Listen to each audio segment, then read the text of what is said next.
तो अब हम बात करेंगे अटल इनोवेशन मिशन के बारे में, ठीक है। सो एक न्यूज़ आई थी कि ओप्पो इंडिया नीति आयोग के साथ मिलकर अटल टिंकरिंग लैब बना रहा है केरल में, जो कि देश का पहला ऐसा टिंकरिंग लैब है जो पब्लिक प्राइवेट पार्टनरशिप के मोड में बनाया जा रहा है, ठीक है। सो अब हम स्कीम के बारे में डिस्कस करते हैं। तो देखिए, अटल इनोवेशन मिशन आया था 2016 में, ठीक है। 2016 में आया था और जो नोडल एजेंसी इसकी है वो है नीति आयोग। तो 2016 याद कैसे रखोगे आप? तो देखिए, याद करने का तरीका क्या है। इमेजिन करिए कि अटल जी आपके घर आए। आपने बहुत ही इनोवेटिव तरीके से अपने हाथ से बनाया छोला उनको दिया। अटल जी आपके घर आए, बहुत ही इनोवेटिव तरीके से आपने एक छोला बनाया है और आपने उनको दिया खाने के लिए। छोला 16। देखो, अगर आपको याद है, आपको ईयर याद हो जा रहा है, आपको इस फेयर में पढ़ने की ज़रूरत नहीं है। ये इनके लिए जिनको याद नहीं हो पाता, मुझे याद नहीं हो पाता, तो मुझे इमेज की ज़रूरत होती है, ठीक है। जैसे जैसे जैसे एक स्कीम है, श्यामा प्रसाद मुखर्जी रूरल मिशन। बता सकते हैं स्कीम कब आया था? याद है आपको? मुझे याद है, क्यों? क्योंकि मैंने एक इमेज बनाया हुआ है। ये स्कीम भी 2016 में आया था। उसका बजट जो है ना, वो भी मुझे याद है, क्योंकि इमेज के ज़रिए बजट का लगभग लगभग 6,000 करोड़ है। मतलब 5,900 कुछ करोड़ है, लगभग 6,000 करोड़ के आसपास है। इमेज से मुझे याद रहता है, इसलिए मैं इमेज बना लेता हूँ, ठीक है। सो इसका इमेज क्या है कि अटल जी मेरे घर आए और मैंने अपने हाथ से बड़े ही इनोवेटिव तरीके से बनाया गया छोला अटल जी को दिया खाने को। छोला मतलब 16, 16 मतलब छोला, ठीक है। चलो, nodal agency NITI Aayog. M क्या है? Culture of innovation and entrepreneurship को बढ़ावा देना है, ठीक है। अब इस स्कीम के कई सब स्कीम है, ठीक है। कई फीचर्स हम देखते हैं। पहला पहला है अटल टिंकरिंग लैब, जो कि स्कूल लेवल में सेटअप किया जाएगा। टारगेट है कि 10,000 अटल टिंकरिंग लैब को सेटअप करना है, ठीक है। वो जो स्कूल, वो सेंट्रल भी हो सकता है, स्टेट भी हो सकता है, लोकल बॉडी भी हो सकता है, प्राइवेट ट्रस्ट या सोसाइटी द्वारा भी खोला जा सकता, स्कूल खोला जा सकता है।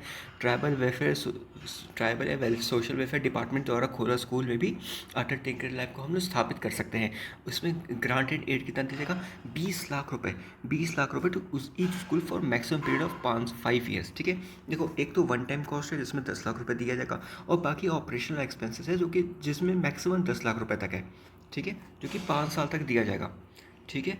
तो अटल टिंकरिंग लैब कितना इस्टेब्लिश करना है? तकरीबन 10,000 अटल टिंकरिंग लैब इस्टेब्लिश करना है। उसके लिए कितना बजट गवर्नमेंट दे रही है? उसके लिए कितना बजट गवर्नमेंट दे रही है? गवर्नमेंट दे रही है 20 लाख का ग्रांट इन एड, जो कि 2 पार्ट में डिवाइड होगा। 10 लाख का वन टाइम कॉस्ट और 10 लाख का ऑपरेशनल एक्सपेंसेस, ठीक है। अटल टिंकरिंग लैब स्कूल लेवल। अब हमने स्कूल लेवल पढ़ लिया, अब स्कूल से आते हैं कॉलेज पे। जो कॉलेज पे है वो है अटल इंक्यूबेशन सेंटर। अटल इंक्यूबेशन सेंटर टारगेट है कि 101 अटल इंक्यूबेशन सेंटर हमें कॉलेज में, हायर एजुकेशन में, या R&D में, या फिर कॉर्पोरेट सेक्टर में इस्टेब्लिश करना है, ठीक है। 101 अटल इंक्यूबेशन सेंटर, ठीक है। इसके लिए ग्रांट एड कितना मिलेगा? इसके लिए ग्रांट इन एड मिलेगा 10 crore. 10 crore maximum for 5 years, मतलब 10 करोड़ फॉर 5 ईयर्स। 5 साल तक आपको 10 करोड़ तक का ग्रांट इन एड मिल सकता है, ठीक है। हमने 2 पढ़ लिया। अटल टिंकरिंग स्कूल, स्कूल से कॉलेज आया तो अटल इंक्यूबेशन सेंटर। कितना अटल इंक्यूबेशन सेंटर ओपन होगा? 101। और कितना ग्रांट इन एड मिल रहा है? 10 करोड़। 10 करोड़, ठीक है। अब तीसरा तीसरा कंपोनेंट आता है। तीसरा कंपोनेंट है अटल कम्युनिटी इनोवेशन सेंटर। अटल कम्युनिटी इनोवेशन सेंटर ये अनसर्व्ड एरिया या अंडर सर्व्ड एरिया जो रीजन्स है हमारे देश के, वहाँ पे ओपन किया जाएगा, ठीक है। इसका टारगेट 50+ है, एटलीस्ट कम से कम 50+ तो अटल कम्युनिटी इनोवेशन सेंटर को ओपन किया ही जाए, ठीक है। इसके लिए ग्रांटेड कितना पड़ेगा? इसके लिए ग्रांटेड अप टू 2.5 करोड़। लेकिन एक कंडीशन ये है कि जो अटल कम्युनिटी इनोवेशन सेंटर को जो खोलने जा रहा है, एटलीस्ट वो भी उतना ही कंट्रीब्यूशन लेके आए या इससे ज़्यादा कंट्रीब्यूशन लेके आए, ठीक है, ठीक है। तो अटल कम्युनिटी इनोवेशन सेंटर कितना ओपन करेंगे? 50+। ग्रांटेड कितना? 2.5 करोड़, अप टू 2.5 करोड़। बशर्ते ये है कि जो जो पार्टनर है वो इक्वल मैचिंग फंड लेके आए, ठीक है। चौथी, अब हम बात करें चौथे पार्ट की। चौथा है अटल न्यू इंडिया चैलेंजेस। इसमें क्या है कि इसमें स्टार्टअप को सपोर्ट किया जाएगा। कुछ चैलेंजेस दिए जाएंगे, अगर स्टार्टअप वो चैलेंजेस को पूरा कर लेते हैं, कुछ सोल्यूशन देते हैं, तो फिर उनको रिवॉर्ड दिया जाएगा। Funding up to 1 crore for each winner, ठीक है। इसमें इंडियन कंपनीज ही प्रेफरेंस दी जाएगी और प्रेफरेंस MSME को दी जाएगी, ठीक है। एक पाँचवा कंपोनेंट जो है वो है अराइज। अराइज मतलब Atal research and innovation for small enterprises.